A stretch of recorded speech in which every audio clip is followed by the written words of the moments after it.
Good evening. Welcome to the Monday, April 6th Commission Chambers meeting. At this time, we have Commissioner Simmons, Commissioner Thorstead, and myself, Bernie Dardis, live in the Commission room, the three of us. And joining us virtually are our department heads, Commissioner Olson and Commissioner Jurdevig. Please join me in a Pledge of Allegiance. I pledge allegiance to the flag of the United States of America and to the republic for which it stands, one nation, under God, indivisible, with liberty and justice for all. Thank you. First order of business is to approve the order of the agenda. Commissioners, it has been distributed to you and is on the website. I'll make a motion to approve. Thank you, Commissioner Simmons. It's been moved to approve the order of the agenda. Is there a second, please? Second. Commissioner Thorstead seconds. Been moved and seconded to approve the order of the agenda. Is there any discussion? Hearing none, we'll proceed to vote. All those in favor, please signify by saying aye. Aye. Aye. Opposed? Let the record show it's 5-0. Next order of business is approval of the minutes of March 16th. They have been distributed in the packet. It's pages 2 through 5. Are there any additions or corrections? Comments by the commissioners? I'll make the motion to approve. Thank you, Commissioner Olson. Is there a second, please?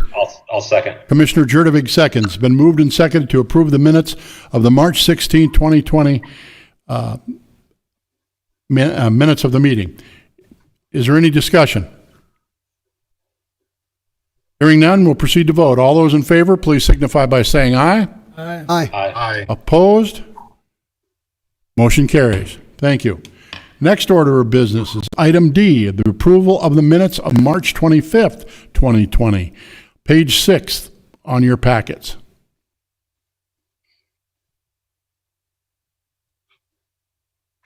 I'll make a motion to approve. the minutes.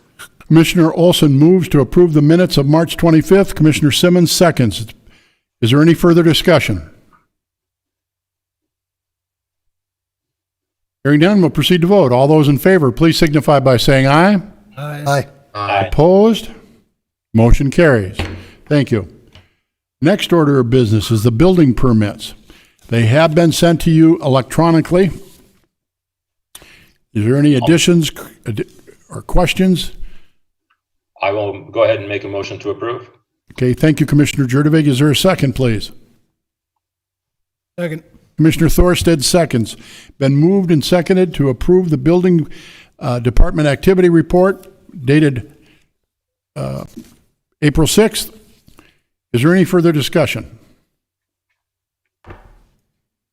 Hearing none, we'll proceed to vote. All those in favor of accepting the building permit report as distributed, please signify by saying aye.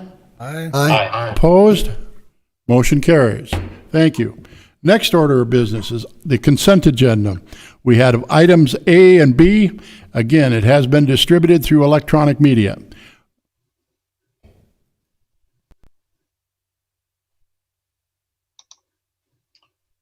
I'll go ahead and make a motion to approve. Thank you, Commissioner Jurdevig. Is there a second, please?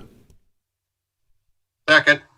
Commissioner Olson seconds. Been moved and seconded to approve the consented agenda, items A and B as distributed. Is there any further discussion? Seeing none, we'll proceed to vote. All those in favor, please signify by saying aye. Aye. Aye. Aye. Opposed? Motion carries. Thank you. Moving on to the regular agenda. The first item is the second reading of Ordinance 1135, sales tax. Mr. John Shockley, it's on pages 18 and 19 in the electronic files. Thank you, Mr. President of the West Fargo Commission. Tonight is just can you hear me? Can you hear me now? Not very well. Okay, let me try this.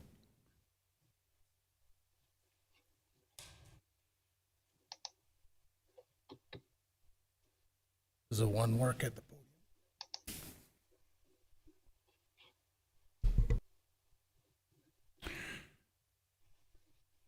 I think this is the only mic that actually works, right?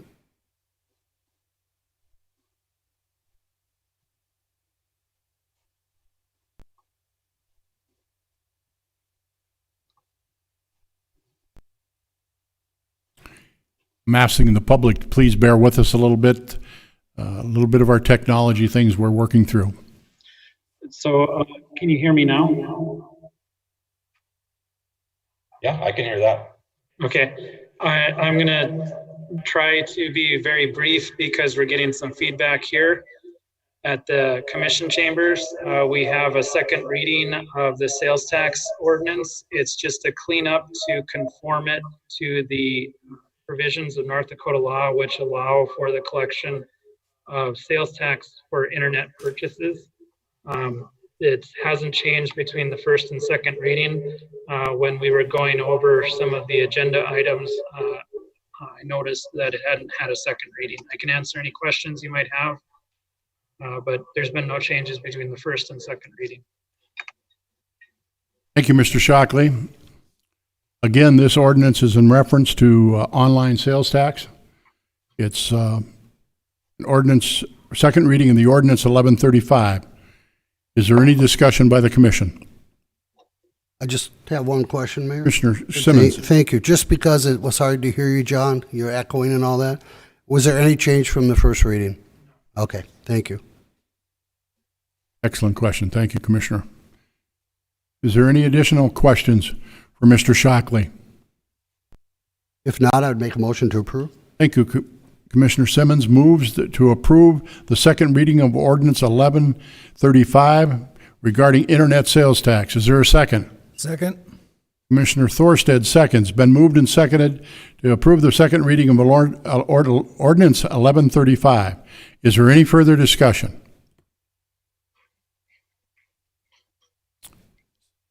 We'll proceed to vote. All those in favor, please signify by saying aye. Aye. Aye. Opposed?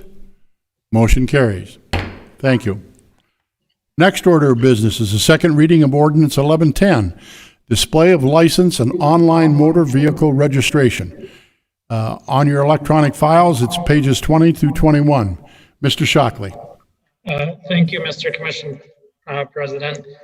This is once again a second reading. As we went through the ordinances, we just needed to verify if some of these ordinances had had a second reading.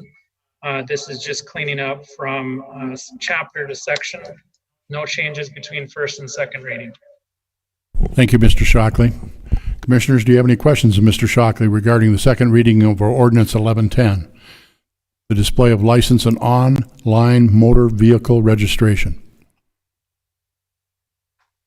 I would make the motion to approve. Thank you, Commissioner Jurdevig. Is there a second, please? I'll second it. Commissioner Olson seconds. Been moved and second to approve the second reading of the ordinance of 1110, display of license and online motor vehicle registration. Is there any further discussion? Hearing none, we'll proceed to vote. All those in favor, please signify by saying aye. Aye. Aye. Opposed? Motion carries. Thank you. Next order of business is item number 3, is the first reading of ordinance 1154, parking. And we'd call to the podium Mr. Matt Anvig, Director of Public Works for the City of West Fargo. On your electronic file, it's pages 22 through 40. Welcome, Mr. Anvig. Good evening, Commission President and Commissioners. Can you hear me? Can you hear me at home or online, I guess? Commissioner Olson, can you hear Mr. Anvik? We lost all audio. Okay.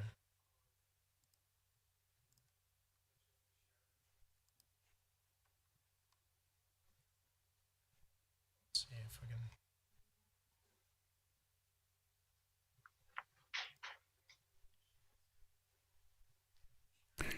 How about now?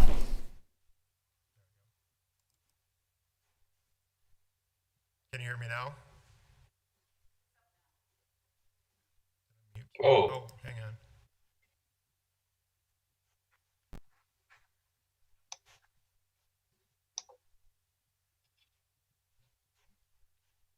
Can you hear me now? I think you're just gonna have to use that one.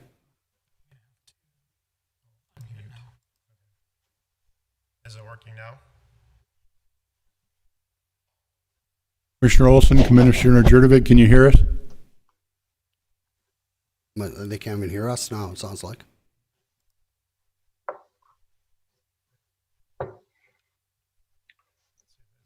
parking. Saying that. Tina, is James working from home, or where's?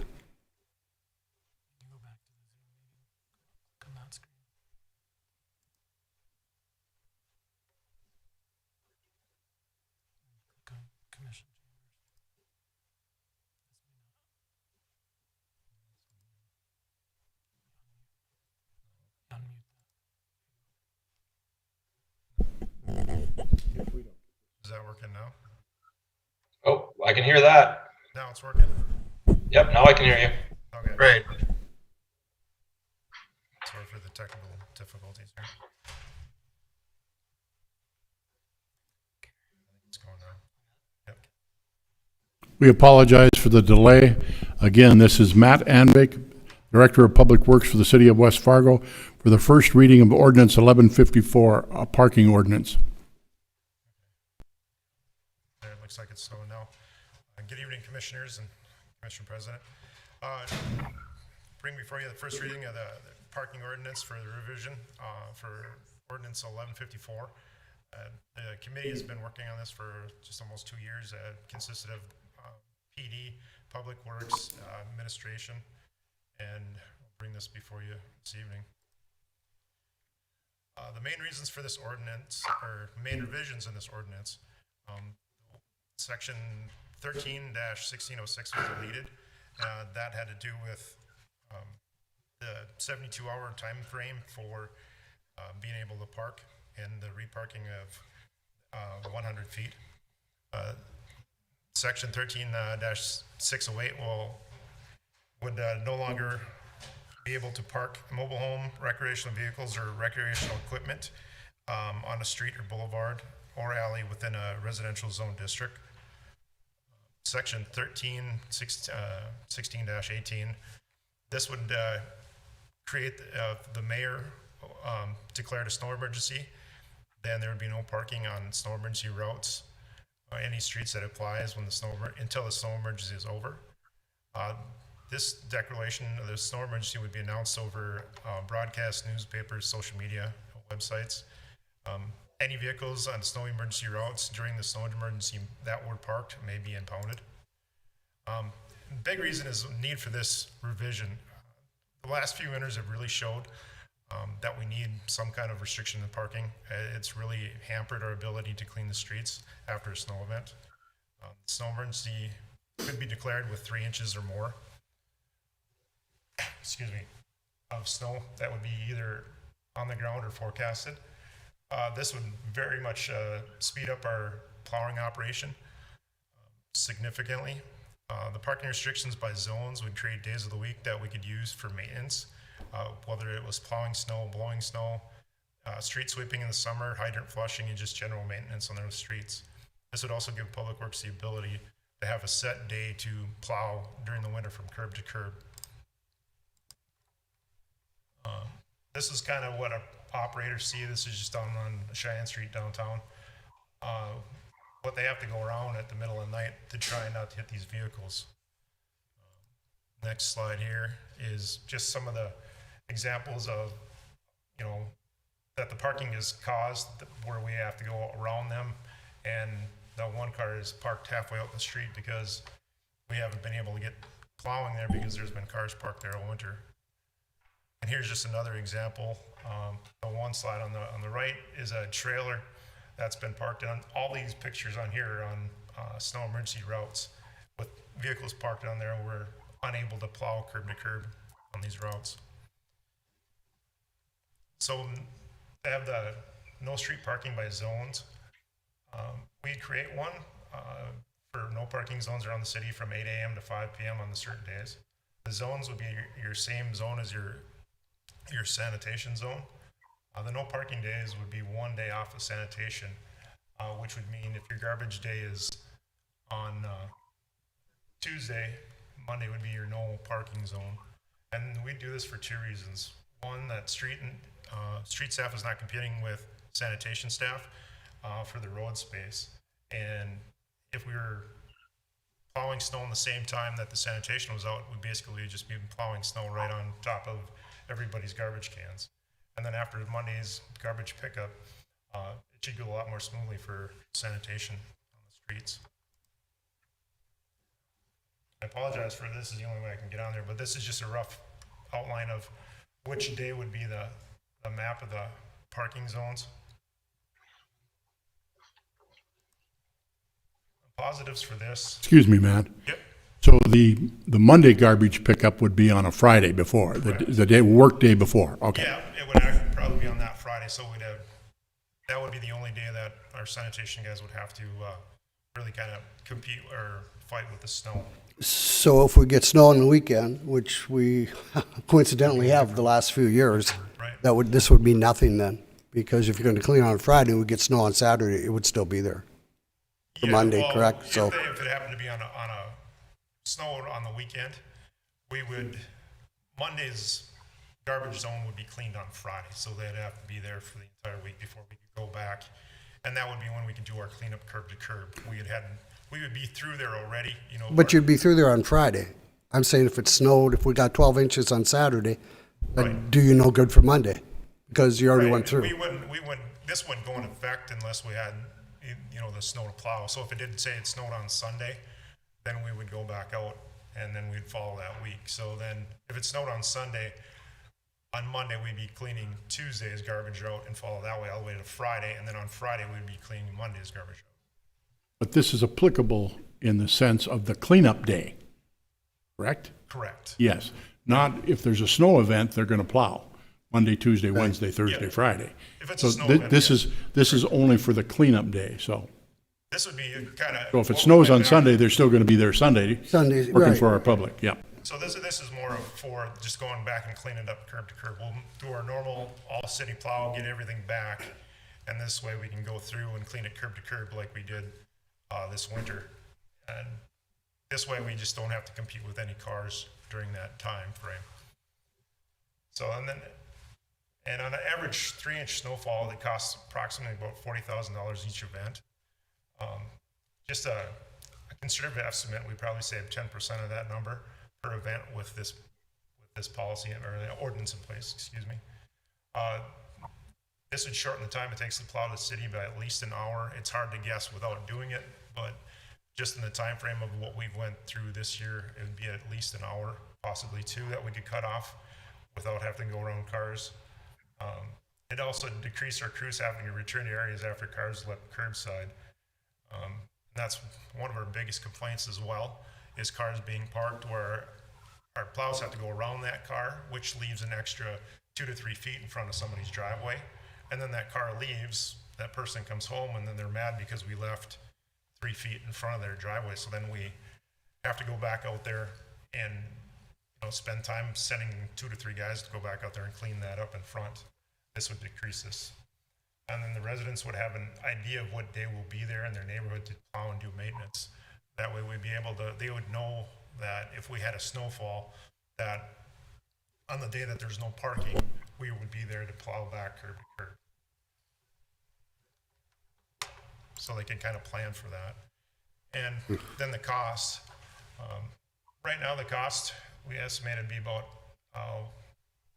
$113,108.27. And that is nuts, bolts, signs, steel posts, everything.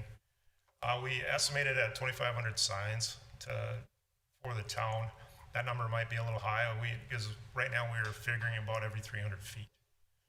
We did that because if we are going to enforce this, we want them to be visible to the public. So 300 feet is roughly about the distance between hydrants. And our public works crew will install the signs. Here's just a couple questions I thought that might be asked. And sorry, my wording on this one is a little bit changed, different than the one that was in their packet. Can I park the boat on the street? A boat by itself, according to ordinance, cannot be parked on there, but if it's attached to a working vehicle, it may be parked on the street for limited time. That would be the same with campers, snowmobile trailers. Excuse me, Mayor. Just Please, so Commissioner I Simmons. can, you're going so fast with so much, I just want to pinpoint one thing right away so we don't forget. John, according to right now, I think you can have a camper or a trailer parked on the street as long as it's got tags. I believe you might want to look that up because, pardon? Well, yeah, you can, but I'm saying right now, you could put a trailer on the street without it attached to a vehicle as long as that trailer has tags. Right, that is correct. So that kind of, you just said that would take that away. You can't park a trailer, period, with this new guidelines, tags or not, correct? Without a vehicle on it. Yeah, without a vehicle on it, correct. So all these people out there this spring or this summer that are doing construction, home, handymen and stuff like that, sometimes during the day, they have to pull up or whatever and put that trailer on the street and then get their equipment and go work on a house. I've had that. I don't park on the street, but I've had handy people park on the street. And they would be under the construction ordinance on that. Excuse me, Mrs. Fisk. Yeah, I was just going to reiterate what Matt was already saying, that there's a separate section for construction, and as long as they put cones around the vehicle, a construction vehicle, as long as they're at a location actively doing work, can be parked on the street. You can't just park, if I have a contracting business, I can't park my trailer. So that's in here? That's in here somewhere, Tina, you're telling me? Yeah, that's section 13-1604, section 3, A through H.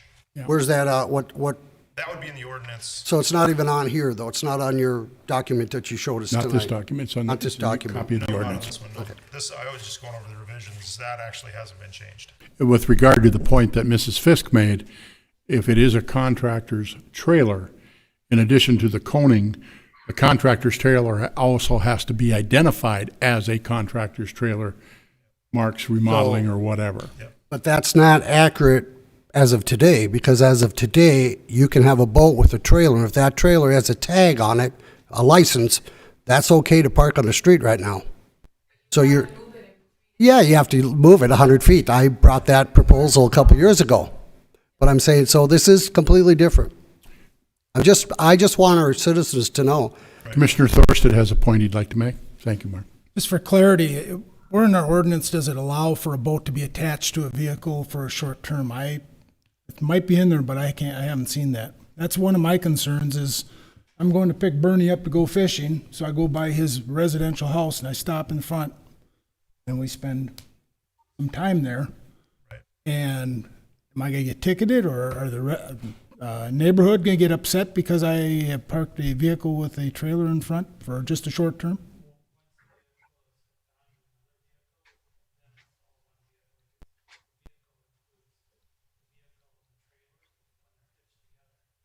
So if I want to park my boat in front of my house for up to 72 hours, you're striking that section, which we'll cover in a minute here. I can do that. I'm just going to point out that a lot of the discussion is really hard to hear online.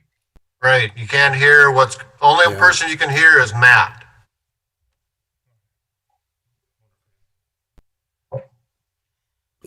Mayor? Commissioner Simmons. I'm sorry, because of this situation, I had asked Matt earlier, but because of this whole situation, I think this is very complex. I think this is very difficult to make a decision on this. I would make a motion that we table this until we can come back and get a better grasp and get perhaps better video or audio here, because this just isn't going to work. Well, I think so as well. And Mark, as you know, we've talked about this several times. Many years we've gone over through this. our careers, and I understand the goals and I support those, but I think it's in the implementation and the application of the laws where we might run into a problem. For instance, striking that whole section on 72 hours, I know our goal is to get like campers and stuff. All of a sudden, how about junk cars? I mean, that was one of the reasons of having that is people were parking cars that they're going to repair or whatever out on the street, and they weren't being moved. Now, unless it's somewhere else covered in here, we're striking that section. So now all of a sudden we're going to have cars that are parked out there. And other, I got a lot of other questions as well. The zones, we've talked about that in length, but I'm going to use an example. South Elementary School. They have no parking lot. If you're going to take a day and say you can't park there, where do all those people park at? Does that force them to park a couple blocks away on, let's say, the church parking lots there a few blocks away? I mean, the frontage road on Main Avenue, where those businesses are. I mean, are we gonna selectively put signs out? And if we do that, what problem does that create? I happen to own a commercial property right next to a residential area, and I can tell you what will happen, because it's happened in the past, is people will say, well, I can park by a commercial property, so all of a sudden they're gonna be lining our street or parking in our driveway or other businesses in town. I mean, I understand the goal, and I support the goals, and I understand what you're trying to do, and we have to reach those goals, but I think there's a lot of things we have to really vet before we just say, yeah, let's go ahead and do this. Right, and looking at that, I don't know if you can hear me online. Can you hear me, Brad? Barely. Okay. Mayor, I do have a motion on the table. You do. Is there a second to Mark's? I'll second it. It's been moved and seconded to table the discussion on item number 3, the first reading of ordinance 1154, parking. Is there any further discussion? I have a question. Are we also, is this about some of the parking restrictions, or is part of this whole conversation also the snow emergency routes and those types of things? I think I had some comments on that, Mayor, as we talk about 3 inches of snow in what time frame, and how, again, it's an administrative thing. We get hit with snowstorms and no one knows it happens. It happens overnight. All of a sudden we get dumped on, and people are parked on the snow emergency routes, and I know that's a problem. I understand that is a problem. What happens in that scenario? Do we give them a push? Do we go door to door and say, we got to get your cars out of here? We've done that in the past. We've gone door to door, and it's still, I mean, it doesn't, it's one of those things that a lot of this ordinance and how we kind of wrote this is going to be similar to the sidewalk ordinance, right? The sidewalk ordinance is there and can be enforced, but we're not going to have PD actively enforcing it. It's complaint driven. It'll be complaint driven. So if you are parking a boat on the street and you're parking a camper on the street, it's a complaint driven based, and that's the best route we can go, because there's no way we can check all the boxes to get everybody satisfied. I understand that there are going to be probably some apartment areas that are going to have trouble parking, and that's why we're trying to go from the 8 to 5 and get it done. And that might be our guys will really have to push to get everything done in that zone for that day. But we tried to keep it at 8 to 5 because most people will be at work. Yeah, that's the maintenance side. Right. But on actual snow emergency, I concur with most of what's in there. I just say that I think it's not really well defined when we say 3 inches in what's a snow event? 2 hours, 1 hour, 6 hours, overnight? I don't know. And if we're gonna, let's say, go soft on enforcement, that's probably fine, but it's tough. And I know it's tough to really be definitive on everything, but I think we gotta establish parameters at least that we can live with and follow, rather than just saying, well, 3 inch snow event. Pardon me, but parliamentary procedure rules demands that I have to call for the question on the motion.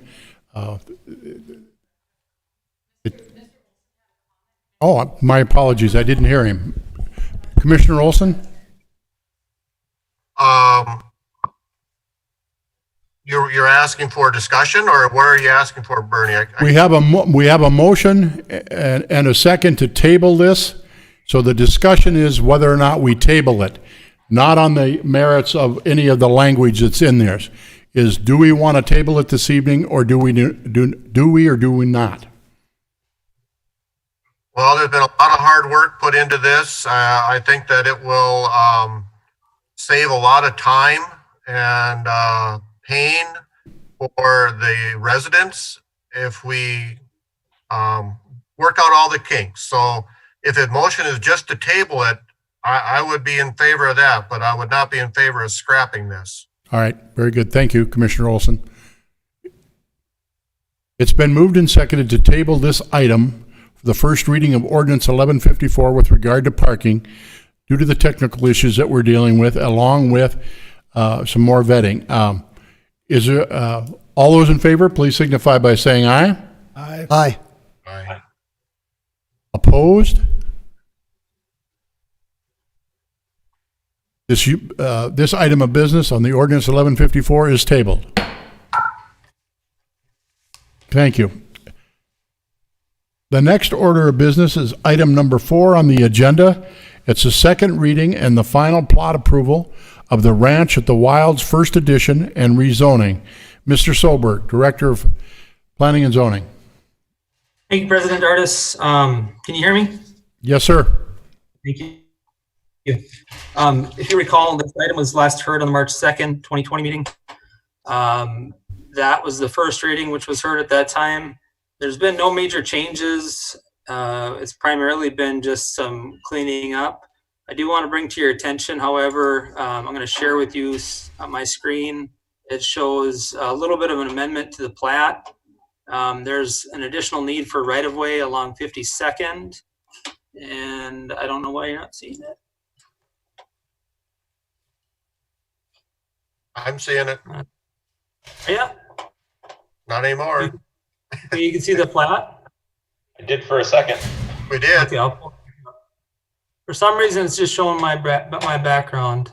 On the bottom of the plat, there's a little red dashed line that shows additional right-of-way. I'll leave it after my presentation for the developer to comment if that's any issue, but I just want to make sure that you have that at your attention. It really will not make any major impact to the lots. It's essentially making sure that we have adequate right-of-way for 52nd Avenue. As you're likely aware, 52nd Avenue would more than likely be a bridge crossing of the proposed future FM diversion. So we want to make sure we have adequate right-of-way for an arterial. Right-of-way there is typically 150 feet for an arterial, so 75 feet on each side. This is really just some portions of these lots that are very deep lots. Lot 30 there is just an HOA lot that would, I think, contain like a sign. So I don't think that this is any major impact to the developer. Again, development is for all single-family lots, private roads within. The city would have 55 feet of easement available to them for underground sewer and water. The developer will privately install these. We have developed agreements that between the city attorney, city engineer, and city administrator, along with the developer, we've come to an agreement upon. We also have our land dedication requirements that we've come to an agreement upon as well. With those, what we're looking at is providing an opportunity for the city to use some of that land dedication for a future fire hall. There is some discussion with the Park District on some of their land. So it's really just a matter of writing an agreement that gives us the opportunity to have that in the future if we need it. With that, we have conditions as noted on the staff report that provide our city engineer the ability. The recording has stopped.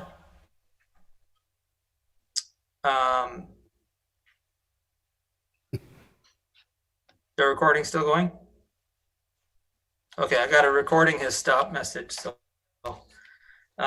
anyway, we're comfortable moving ahead tonight, and we'll continue to work with the developer over the next short amount of time, hopefully, so they can get in the ground this spring. And Dustin, our city engineer, is available for any questions as it may pertain to the improvements. And Tyrone Leslie and Brian Pattengale are available as well to answer any questions you might have on the development or engineering. Thank you. Thank you, Mr. Solberg. Are there any questions for Mr. Solberg? Any questions of Mr. Scott? Or Mr. Pattengale?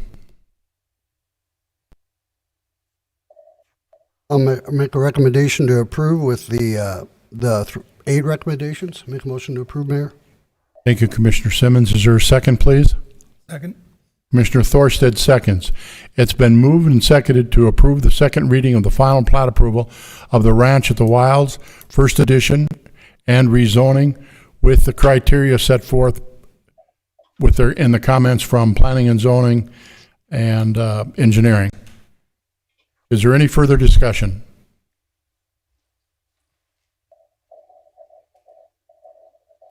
We'll proceed to vote. All those in favor, please signify by saying aye. Aye. Aye. Opposed? Motion carries. Thank you, Mr. Solberg. Thank you very much, you guys. Item number 5 is the discussion of waiving the 2020 liquor license fees. Commissioner Eric Jurdevig. Commissioner? Yes, I just wanted to bring forth an idea. I'm confident you guys are all trying to support our local establishments like I am, because I'm drinking my Thunder coffee here tonight. Shameless plug for them, I guess.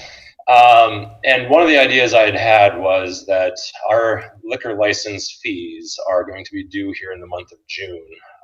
And this is, of course, our bars and restaurants have probably been one of the most heavily impacted industries in our city over the last few weeks, and probably will be for the next month or whatever the timeline will be.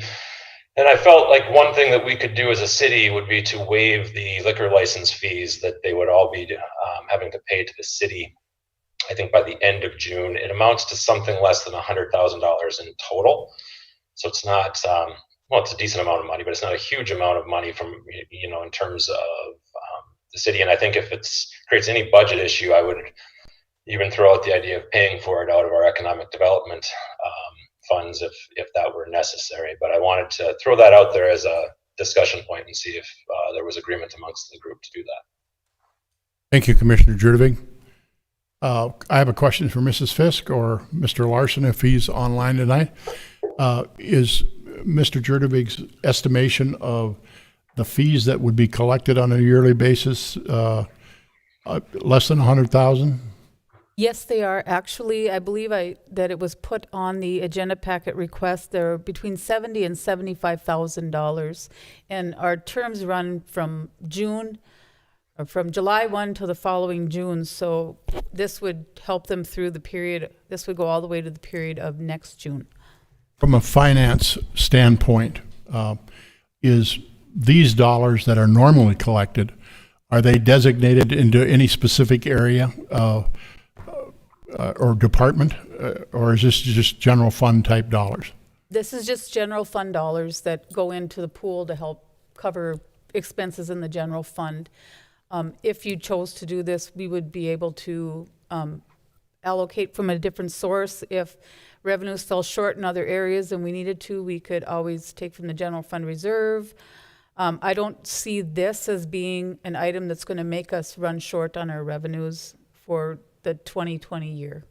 I have another question, if I may, Mrs.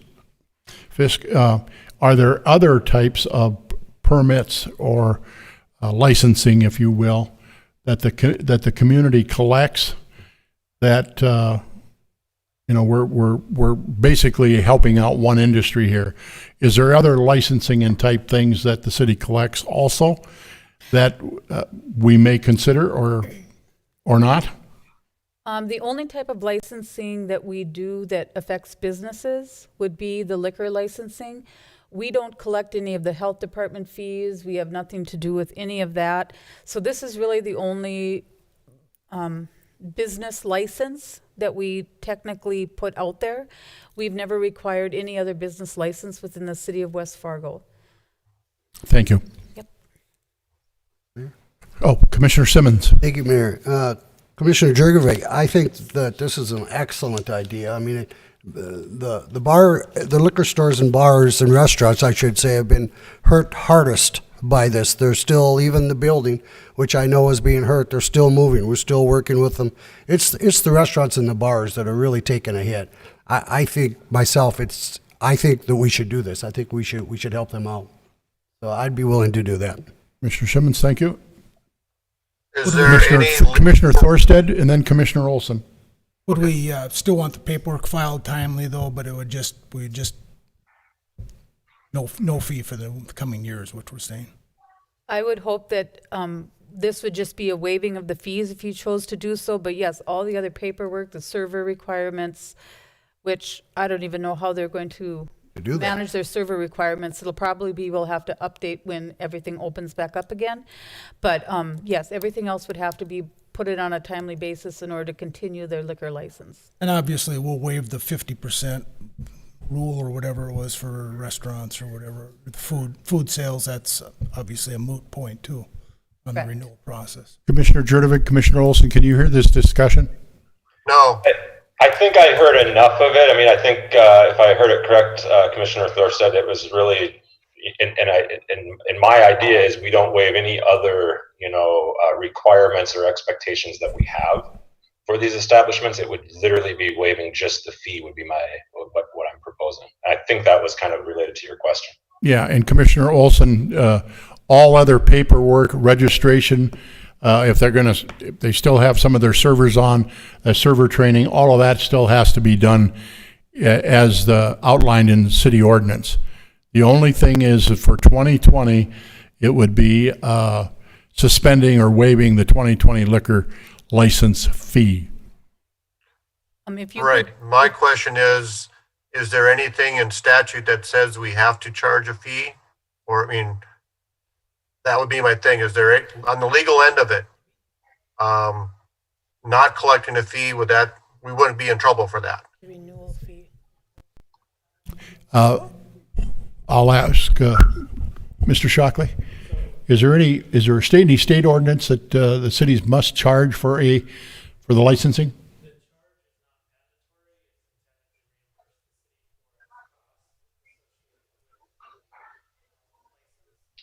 We're not hearing what, Can't hear you, John. we're not hearing. The charge, can you hear me now?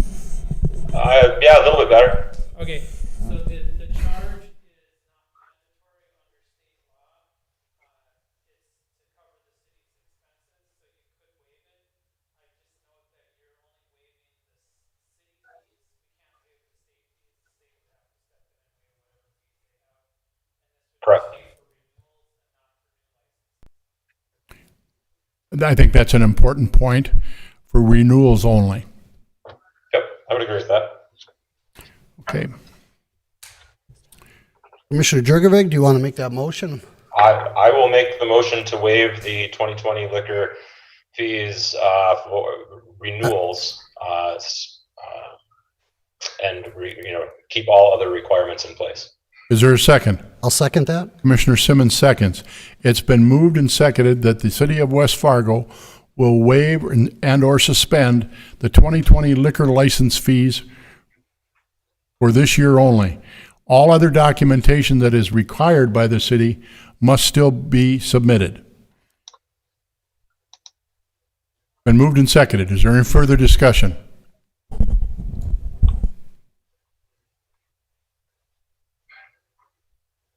Seeing none, we'll proceed to vote. All those in favor, please signify by saying aye. Aye. Aye. Aye. Opposed? Motion carries. Thank you. The next order of business is item number 6, and that's to review the bid results for sewer, water, storm, and street improvements on District 1329. Mr. Dustin Scott, Head of Engineering for the City of West Fargo. It's pages 62 through 74 on your packets. Mr. Scott. Thank you, Commission President Dargis and members of the commission. Can you hear me okay? We can. Talk up a little bit. And how does this sound? Can you hear me now? Loud and clear. All right, there we go. Very good. All right, well, I will try to be brief here. The information is all in your packet, so I'm just going to touch on the fact that we were following the COVID-19 best management practices and held a virtual bid opening. More Engineering did a good job in accommodating those requirements, and we did receive a good turnout for the bid opening. So, and as you can see in your packet, tonight I'm recommending awarding a contract for construction to Dakota Underground Company in the amount of $1,056,874.35. And again, the majority of the information is in your packet, so I will just defer and answer any questions at this time. Could you please state for the public, Dustin, what the engineer's estimate was for this project? Yes, sir. The engineer's estimate, as per the engineer's report, was $1,100,000 even, and that's including contingencies. The engineer's statement of cost that is included in your packet is now at $1,165,000, and that's again including contingencies. So a really close margin there. And then again, we did have a bid, the low bid come in at $1,056,874.35, which again was submitted by Dakota Underground. So asking for a motion to award them the construction contract. For the public's consumption, could you please briefly describe district number 1329 for those that don't go into all of the detail? Yes, this is a piece of property on the corner of 9th Street and 32nd Avenue West. And I can pull up here. I'm going to share my screen real quick.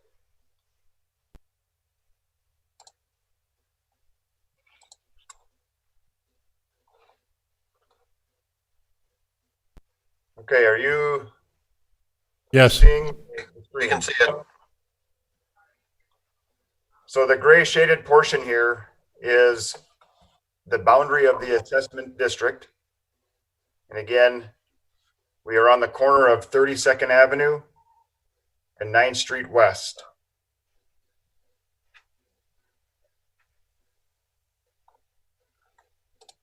Thank you.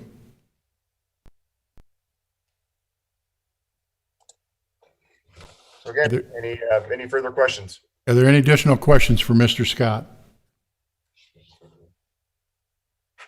I'll make the motion to approve. Thank you, Commissioner Olson. Is there a second, please? Second. Commissioner Jurdevig seconds. It's been moved and seconded to review the bid results of the sewer, water, storm, and street improvement district, number 1329, as proposed by Mr. Scott, head of engineering. Is there any further discussion? Hearing none, all those in favor, please signify by saying aye. Aye. Aye. Aye. Aye. Opposed? Motion carries. Thank you, Mr. Scott. Next order of business is item number 7, the review the task order number 16-2 for project number 6055. Mr. Dustin Scott. And thank you once again, Commission President Dardis, members of the commission. Again, I'm going to cut right to the chase. This is the bike path project that we are putting over top of Drain 45. The engineer's report was reviewed 2 meetings ago, I believe. And this particular item here is to approve a task order with More Engineering in the amount of $123,500 for their continued, this will now cover all of the services, including construction administration, design, the preliminary tasks that we had engaged them with. So you can see here the task order is following our standard format with the master service agreement we have in place. So with that, I will again ask for questions, and if you need me to, I can pull up maps or any other information and share my screen again. Thank you, Mr. Scott. Questions for Mr. Scott?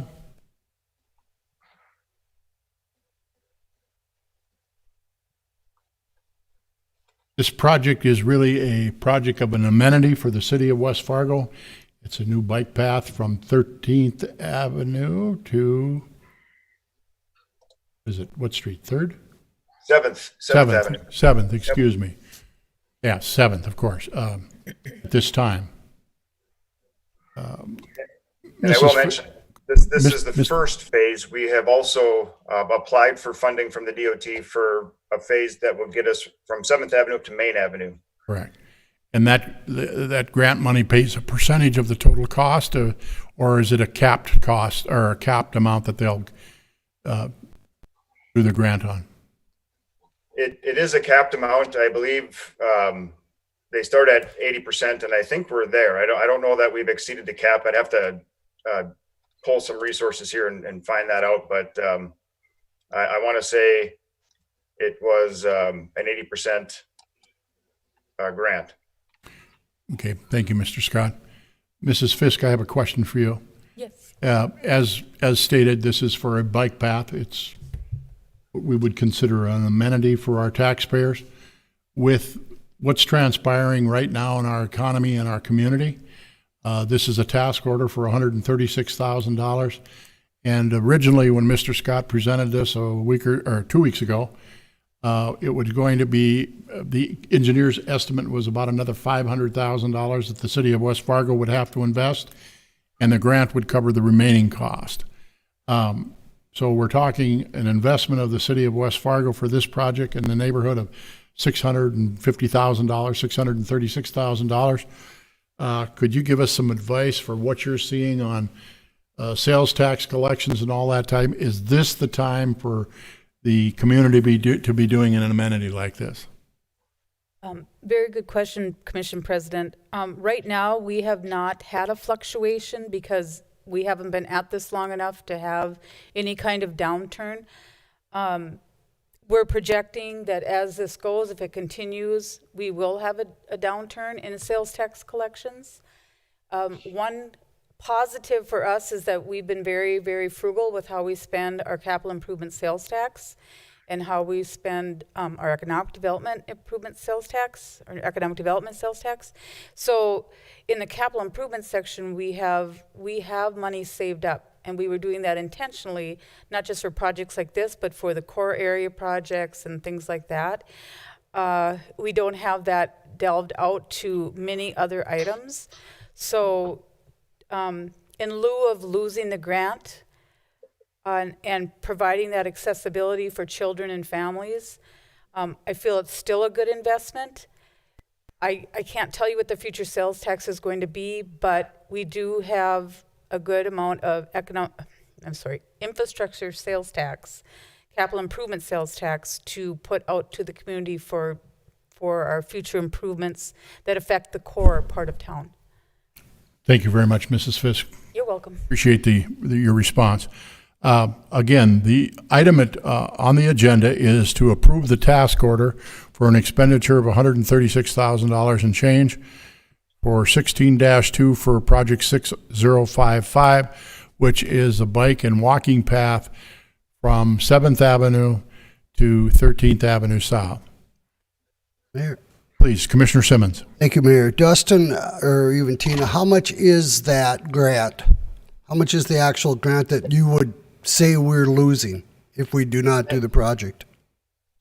Thank you, Commissioner Simmons. Yes, I had pulled up the numbers in front of me, and so I just want to double back to that because I don't know that I stated that correctly here when I asked the first time. So the grant we received is in the amount of $232,000. Again, that is capped. I believe I said that.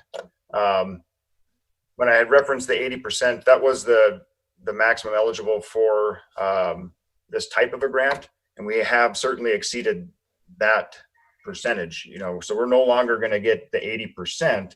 We're capped at the $232,000. So, and that's where Commission President Dardis was really close in his estimate that, that's an additional $500,000 roughly that the city will be eligible for, required to pay from a local share. Thank you, Dustin. I guess, Mayor, my concern would be that, obviously the prairie dog bill is not coming for this year, and we still have to move forward with downtown. I find it hard to put in $660,000 into a bike path when we should take that money and put it into the actual infrastructure on the streets that the bike path is going to go over. It just seems to me I would rather take that money and put it into infrastructure. We need to do that. We can no longer hold on anymore. Question for Mr. Scott in response to you, Commissioner Simmons. That money can't be moved. This is a designated project. Is that not correct, Mr. Scott? That's correct. And this comes out of a different, this is the Transportation Alternatives Program. So the $232,000 that we received is for, call it non-street related type improvements. So generally your more pedestrian type improvements. So for the last, I don't know, eight years or so, we've been applying for this funding. One of the projects we've applied for, I don't know, half a dozen or so different improvement or different locations for, call it bike paths. This particular one that is going to be located over top of Drain 45, the drain that we enclosed back in 2011 or 12. This was the first time that we received this type of grant within the last, again, 6 years or so. The previous time I can recall getting a TA grant for a bike path was the path I think it was along 40th Avenue back before we had urbanized that corridor. But so this is a pretty unique type of a grant system, and it is very specifically for this particular project. If we don't use it, they don't take this money and put it back into a street project fund. We will lose the $232,000. And so, and again, we've continued to apply for other bike path projects. So not only the second phase of this, but there's a couple others, and I can get a map of that and I'll walk through those. But yeah, so again, if we don't want to proceed because of the local share, call it the $500,000 of our local cost, that will take away our right to the $232,000 that we were provided with this. And I would imagine it would also set a bad precedent for the consideration of our future projects that we have submitted for this program. Thank you. Mr. Simmons. Thank you. Dustin, I realize I'm not talking about the grant money. I realize we lose that. I'm talking about the $660,000, the 500 plus this extra. That money we can put anywhere we want. Correct? That can go to infrastructure. Yeah, 500,000, not 660. The total amount is 500,000. I thought there was more than that. I thought there yes, was. point taken. So $500,000. I guess my point is that money, that's our money. That's not the grant money. We can use that towards infrastructure just as quick as we can use it for the sidewalk project. Any other discussion? Commissioner Thorstead has a comment. Dustin, when is the drop dead date on that grant? When's the expiration date on, yes or no? I believe we had to bid it this year. I'd have to double check. At this point, I know we're scheduled for, I believe it's a June bid opening, or June or July bid opening. No, it's June. And so if we don't move forward, we will certainly lose the opportunity to bid it in June. And I just, I would have to confirm for more certainty whether or not that would be take us out of eligibility, or if we can bid it later this fall. I know with our urban grant program project, the downtown Cheyenne Street project, I know that time frame was you had to bid it in 2020 to be eligible for the funding. This being a different program entirely, I'm not sure we have that same luxury here. Okay, I understand your concern about, turning it down and dropping down to the bottom of the list and all that.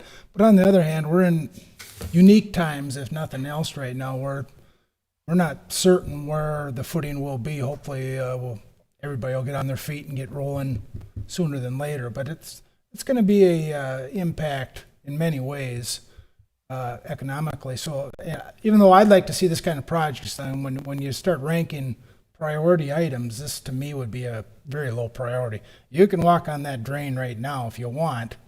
It's just grass or whatever's on top of that. So it's not like it's providing a walking surface or a pathway that we don't have now at any time. So I concur with what Commissioner Simmons has said. Is there any more discussion or any questions of Mr. Scott? Mr. This is President. Brad. When this was presented to us a couple of meetings ago, did we do any action on this? Was this already, did we approve something at that time or not? No, this is for the approval of the task order to hire more engineering for $123,000.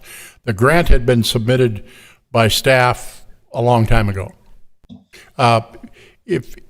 Another question, Brad? No, I think Tim has a question. Yeah, Mr. Solberg, Head of Planning and Zoning. Thanks. I just wanted to make a quick comment because we applied for this prior to, I think, Dustin being on board, and there was a lot of engineering things that he had to kind of get through after we applied for it that we weren't aware of.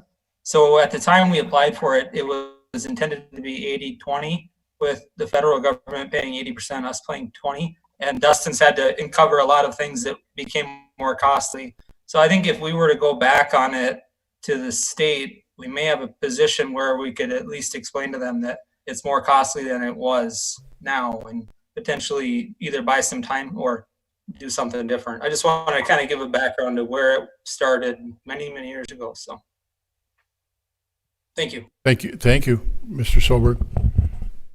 Additional comments?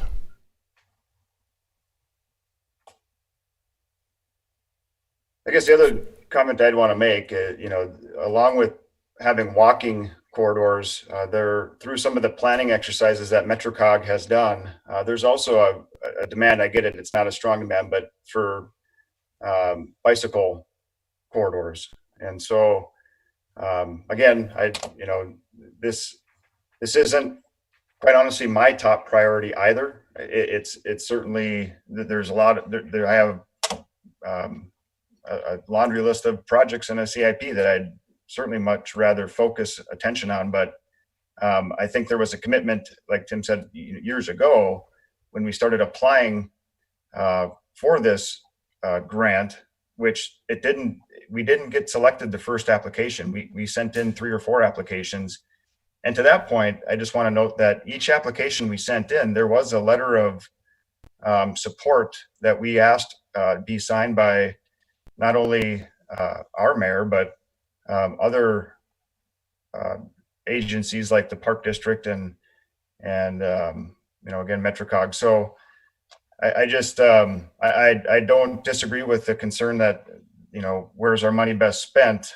So if anything, I would certainly ask that, that we table the discussion, allow me some time to go talk with the DOT. But again, being that the particular agenda item here is a task order for more engineering, I do want to point out, and you can see this in the packet if you read the task order itself. This is there already was a previous task order subtotal of $37,800. So that is the work that we had previously contracted with Moore, and so this current total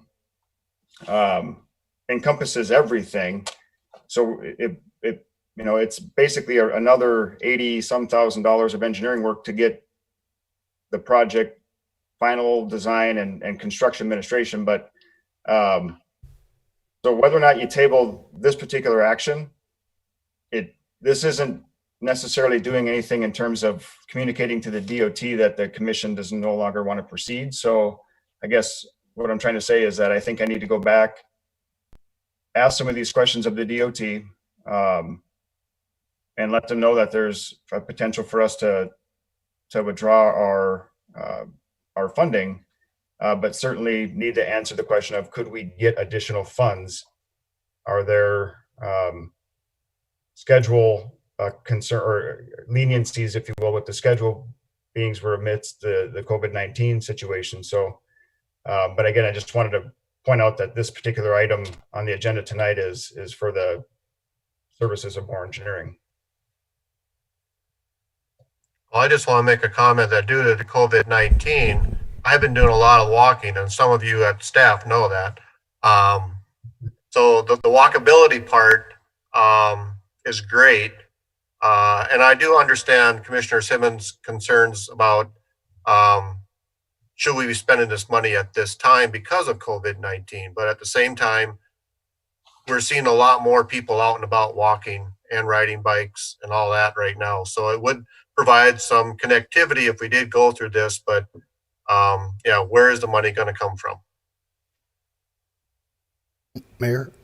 Commissioner Simmons. Just to be clear, Commissioner Olson, it's not as much about COVID-19 or COVID-20. It's more about the prairie dog bill that we know we're not going to get for sure next year. I mean, that's gone.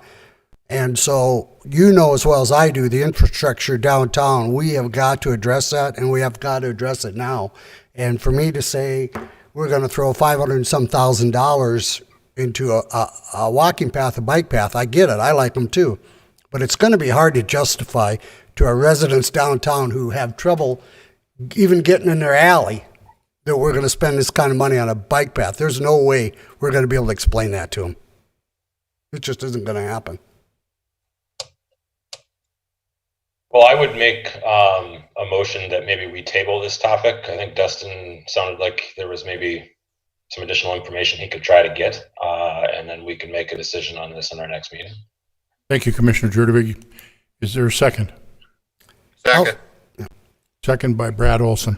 It's been moved by Commissioner Jurdevig, second by Commissioner Olson, that we table the task order discussion on number 6-2 for Project 6055 and give the head of engineering, Dustin Scott, to go back and visit with the North Dakota DOT regarding this project. Is there any further discussion? All those in favor, please signify by saying aye. Aye. Aye. Aye. Opposed? Motion carries. Thank you, gentlemen. Next order of business is item number 8. Dustin Scott, head of engineering, for a spring flood update. Thanks again, Commission President Dardas, members of the commission. Not a lot to report on that has changed since the last time I sent an email update to the group. But what I, again, want to stress is that the event thus far has been manageable. The flows are still not up to where they can get. I think we're still around 3,500 or so CFS going north of town in the West Fargo diversion channel. So 3,500 CFS, that's still about 25% less than the full capacity. So, or call it 75% of the full capacity. In town, I think we're at about 1,500 CFS. Again, the USGS flow gauges for the most part are still not reading flow data. So these are rough estimates, but just went out and looked at the river elevations in relation to the box culverts today. We still have about 12 to 18 inches from the box culvert. That tells me that we're still, we've got breathing room. And just for a comparison, the high water at 32nd Avenue, the record high water was about a 904.90, 904.9. And today we're at about 902. So and then at 40th Avenue, the record that was set in 2009 was 907.26, and today we're at about a 904.27. So we're not in the height of the potential water that we could have through town. It's not to say it's not coming. There's a lot of factors that can happen that the water will get there. I still anticipate the water or additional flows coming once additional runoff can leave the fields. Bald Hill Dam itself, they've been releasing, I think they're at about 2,600 CFS now. They're slowly increasing, but they haven't hit numbers like last year where they were up around 4,000 or 5,000 CFS. So again, been a manageable event, if you will, in terms of flow. We did have a couple periods last week where as the ice was moving, there were some concerns, some need to get out there with equipment and push away the ice from 32nd Avenue, for example. Public Works was able to do that on their own. They didn't have to deploy the contractor that we have procured, which is good news. And the reports at this point are, all the ice is gone. So that's a big part of our risk. Once that ice is gone, we don't have that concern of a dam or a jam and then a dam effect where the water bounces up. We still want to be vigilant in the monitoring of the riverbank conditions. A lot of that's going to be on the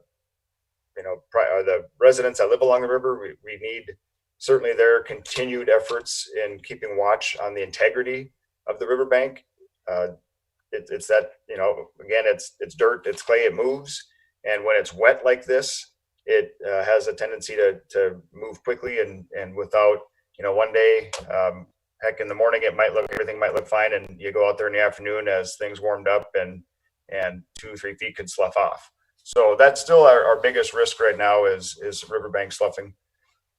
I do want to mention that based on conversations at Public Works, myself, and then representatives of Southeast Cass and War Engineering, we talked on Sunday about the 24/7 monitoring efforts. Public Works has removed one of the shifts off the staffing plan, so we are down to 2 shifts that are doing the monitoring. There is an on-call person at night as well as an on-call crew for the nighttime hours that can respond to any kind of change condition or emergency. But for now, we're going to continue our monitoring efforts with 2 shifts, basically during daylight hours. So I would have allowed Matt to talk through all that, but I believe he was going to leave after his presentation. So if Matt is still there, I'll let him get up and talk. Otherwise, I'll turn it over for questions. Matt did leave. Okay. Any questions for Mr. Scott? I have one question, if I may. The flow monitors, they're still not working. Can we get an update of what's going on there? I know we've spent a lot of money on new monitors. Oh, sure. Well, 2 things here. I want to point out, one, when I say the USGS gauges are not functioning, I'm talking the actual USGS gauges along the river from here to, well, they have points along all rivers. So I'm talking the gauges that I would be looking at, say in Kindred, Lisbon, Gold Road. There's several gauges that I typically will keep monitoring that are good resource to predict when flows will get to West Fargo. Those particular gauges are not reading the flows at this point. There are 1 or 2 gauges where they have periodically, every 3-4 days, they'll go take a live measurement and put that on a chart. The gauges we have in town, they have been working, but we had to buy new gauges this year and transfer and do some, our plan with Verizon Wireless had expired. So we had to install some new gauges. And last week, there were power issues. I believe the batteries that were in them were malfunctioning. That'd be a better question for Matt on exactly what were happening with those. But we do have a few of them, one at 32nd and one at 40th. Those are functional. The other 4 or 5 are still being tinkered with, but our critical ones are at 30th and 40th. And that's how I was able to provide those elevations earlier, is based on the readings from those 2 gauge stations. When you say, when those monitors are at 32nd and 40th, are you Yes. referencing those are on the box culverts for the Cheyenne, or is that at the crossings of the diversion? Well, actually, the ones that are working right now are on the river of Cheyenne, at the box culvert at 32nd and 40th on the river. We do have some additional ones on the diversion. I don't believe they're at 32nd and 40th. They're actually, one of them is, see, up on 12th Avenue. There's another one over close to where the weir structure is, call it west of or southwest of RJ's Conoco. Yes, there's a few on the diversion. The Southeast Cass are a little more worried about those. They monitor those. The ones that we are mostly concerned with are certainly on the river at 32nd and 40th, because if we see a spike there, that's impacting our infrastructure, our residents along the river. And those are the areas that we are financially responsible when it comes to the agreements we have with Southeast Cass to go and deploy equipment or make emergency repairs. So those 2 on the river are working. And again, all they provide is an elevation. They are not flow gauges. They're not full Monty USGS type river gauges. They're only capable of providing an elevation, which means they need to be calibrated with survey data, so on and so forth. But again, as we had to get new gauges this year. There were some complications over the last couple weeks, but over this, I'd say since last Tuesday or so, the ones on 32nd and 40th have been working, and that has been good. My understanding is we have 7 throughout the city. And that's how many new gauges we bought? I believe it's 8. Yep, 7 or 8. I think the 8th one I think is a spare, so I think we have 7 intended to be active. Yep, you're correct, Mr. President. All right. Any more questions for Mr. Scott? Yes. Has USGS or the Corps given any explanation as to why they're not working? Yes, it's not that they're not working. It's an ice condition issue. So the type of gauges they have to measure the flow that gets impeded, there can be certain, ice buildup, snowpack, and that sort of thing that can just throw them off. Here, I'm going to share my screen and give you an example of what I'm talking about when I'm referencing the USGS gauges.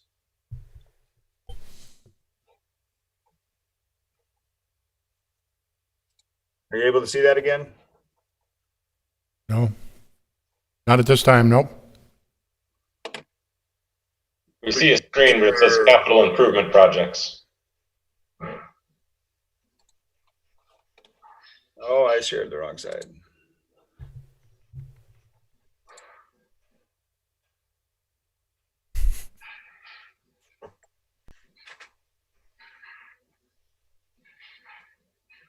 How does that look? There you go. So here's a typical graph. It's showing cubic feet per second on this side, time on the bottom here. This is a median average, these triangles. What we typically would have is this blue line would actually be a graph blue line. Now, you can see that as of a day or two ago, it's starting to report the flow. By the way, this is the station that is on 12th Avenue on the diversion. And so it is, the one on the diversion now is starting to report flow parameters. The red stars are where they've done a manual measurement. So on March 31st, they went out there and did a manual measurement, basically recorded about 2,400 CFS. On April 4th, they did a manual measurement and recorded about 3,500 CFS.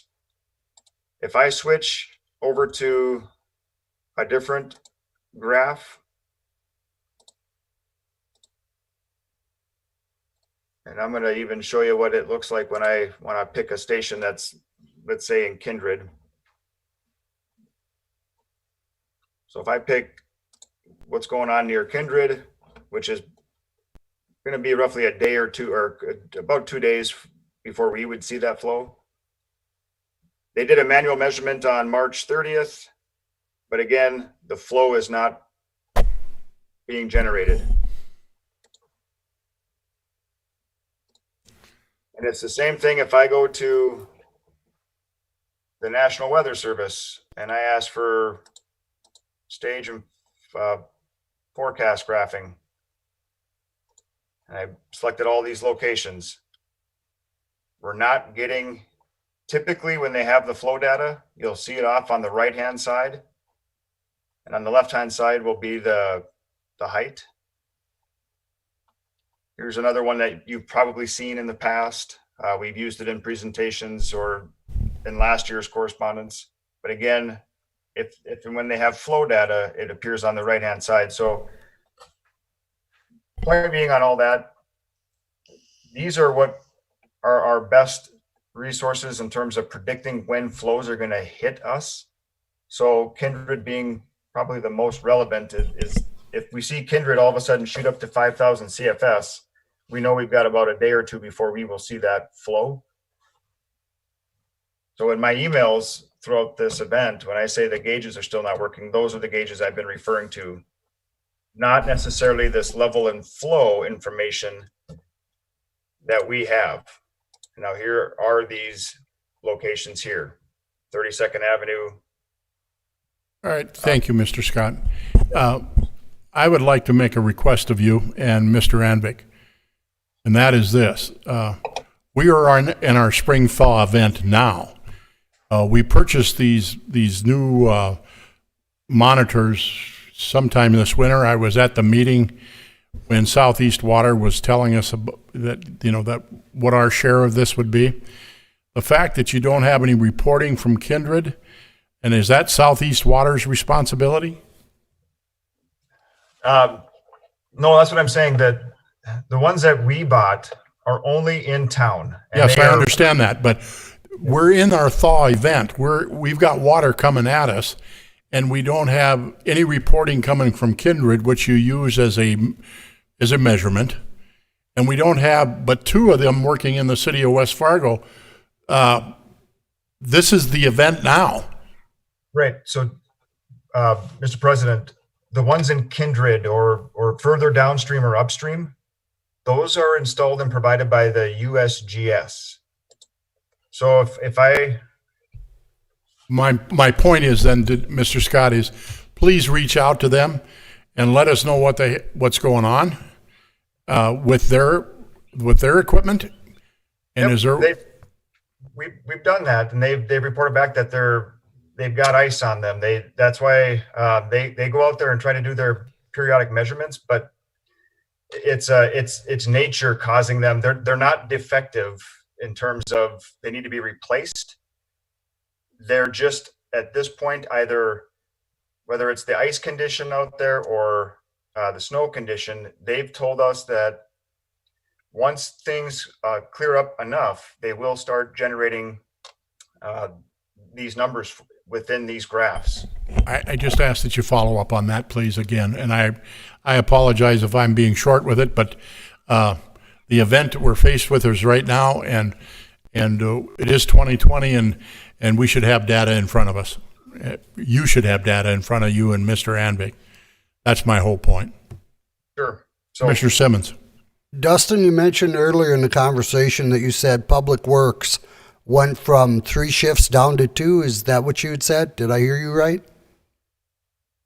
yes. Well, what was the reasoning? Pardon?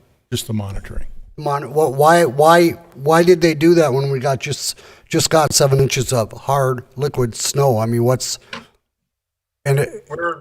still monitoring everything. It's just for the 24 hours monitoring period that we did for the last week, things have, for one, the flows are certainly manageable.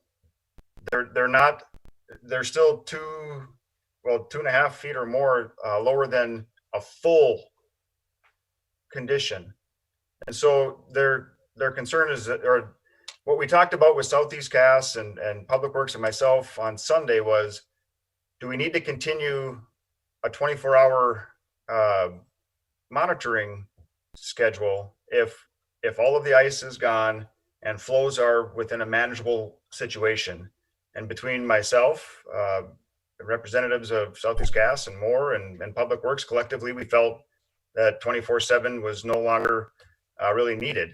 There's certainly the on-call crew and the on-call designated staff through the evening. So if a call were to come in, we could respond to it. But to have a crew that is driving around during that overnight hour or that overnight time period was, we just felt not necessarily warranted at this point. Okay, I'll take your word on that and your advice and your expertise. My point is, I just don't want to see us get caught off guard. That's all. Absolutely. It's a valid concern. Again, we'll continue to watch things. The data that we have, again, albeit it's not as good as the data I'd like to have, but everything's telling us that most likely we aren't even going to see full flow condition unless we have some significant rainfall. That coupled with the fact that the ice is gone and the water is moving unimpeded, we are generally good. At this point, our largest risk is if the river were to have a slough. And if that's the case, we aren't necessarily going to see that in the middle of the night anyway. That's where we are certainly asking the residents along river to keep a watchful eye and report that back to us. Okay, thank you. Any additional questions for Mr. Scott?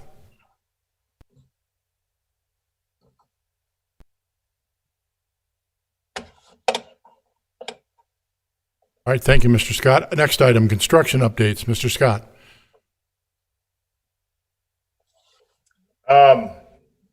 Really nothing to report at this point. There's some construction activity still underway with our big water main project around town, but we have yet to really start any productive construction work on any of our other projects. I will mention and give a plug to the downtown Cheyenne Street project. Melissa worked very hard to get with more engineering to get a live feed of a presentation up by 4 o'clock today. That basically is taking place of a public meeting. We are doing it basically online, where the public over the next 2 weeks can go in, review this, leave their comments. We will have a period where we can address those comments. Everything is being done within the satisfaction of the DOT. And again, I certainly commend Melissa and more engineering to help get that live today. So this was a very important meeting to keep that project on schedule. We were certainly concerned with the COVID stuff a couple weeks ago that we were going to have to delay that. So We'll, other than that, we'll answer questions. All right. Will more engineering and or Melissa be able to track the number of hits or views that they've had on this, Mr. Scott? I can answer that. This is Melissa Richard. We are able to track the number of hits or views on the specific page. In addition, there's a number of forms and public input feedback pieces that people can fill out to provide their feedback. So we'll have a number of ways to take a look at the success of that. We'll continue to promote it on social media during the open comment period as well. Excellent. Thank you. You're welcome. Any other questions for Mr. Scott for construction? Thank you, Mr. Scott. Item number 10, City Administrator's Report. Mrs. Fisk. Good evening, Commission President and Commissioners. I'll make this quick, as I know Bernie and I are supposed to be on a 7 o'clock call with the governor's office. So I want to start out first by saying, first of all, how profoundly sad I am that we're losing Chief Yonke. I've loved working with him the past few years, and he has done an amazing job. He's got an amazing staff. They're all they're a stellar crew, and he brought them back and made them what they always could be. So I'm proud of that. But with that being said, he is leaving us at the end of the month, and so I just wanted to inform you of how we're going forward. As my job as city administrator is to recommend who would be the next chief to the commission. I've had Jenna send out an advertisement for a nationally look for a new chief. We will allow internal candidates as well as the external candidates. And it's a process that we don't want to rush, especially with everything going on with COVID. It's important to remember that you're going to have a lot of really good leaders that are really, really busy right now. And so I want to do the job right for the city of West Fargo, for the police department, and for all of you. But I will keep you posted as we go ahead and let you know what we're getting for interest applications and what the plan is for the actual interview process. The next one is Lauren Orchard, our Economic Development Director. We have been in contact with her. She's been getting involved in a lot of the things that are going on. We've been forwarding her information, Tim and his staff, Melissa, myself, and we've had Dustin on some calls, all of them. She has really, really picked up a lot of things, and she's working and has a lot of really good ideas. She still intends on being here by the 15th. She has a place lined up, and she's ready to get going remotely, unfortunately, but she's excited to be here and excited to work with the rest of the staff. Other than that, we've been working through some issues with building inspection. We've gotten the issue with the school district building permit in the city of Horace. We had a conference call with the school this morning, Horace, Tim, and Jay Sandvig and myself, and it's all taken care of. Horace is going to take over managing that, and they're going to get someone to finish the inspections, and our people are going to hand over all of our notes and provide them assistance as far as getting them all up to speed. So everyone was happy with that. It won't hold up the school, and it creates a safe environment for our building inspectors as well. The next thing I wanted to just touch on is, in case you guys get comments or from the citizens, they say, I just saw 4 firefighters doing training outside the fire station, da da da da da. What Dan has done is he's got his station set up in groups of 4. And because they're all in close contact in their trucks and everything anyway, he's keeping the same 4 people working together all the time. And so as they're at work and they're not on a call, they will be going outside and doing training. And people might think that's odd because they're supposed to do social distancing, but it's impossible for them to socially distance given their line of work. And so his whole point in that is if you have 4 and 1 gets sick, you quarantine 4 and you don't have to quarantine half your staff because they've been intermingling. So I just wanted to give you the heads up if you get any comments from the public or concerns. It has been very well addressed by the fire department. So other than that, I will send out an email to the bars and restaurants for the change that you've made tonight and work with staff to get a letter sent out to them as well so that they have something to show that. And that is all I have. Any questions for Mrs. Fisk? All right, thank you. Any correspondence, Mrs. Fisk? Or commissioners? No, I do not. Okay. Any non-agenda items by any of the commissioners? All right. Make a motion to adjourn. Thank you. That's what you're looking Commissioner for? Simmons, is there Second. Commissioner Thorstead seconds. And moved and seconded. All those in favor signify by saying aye. Aye. Aye. Aye. Opposed? Motion carries. We stand adjourned. Thank you.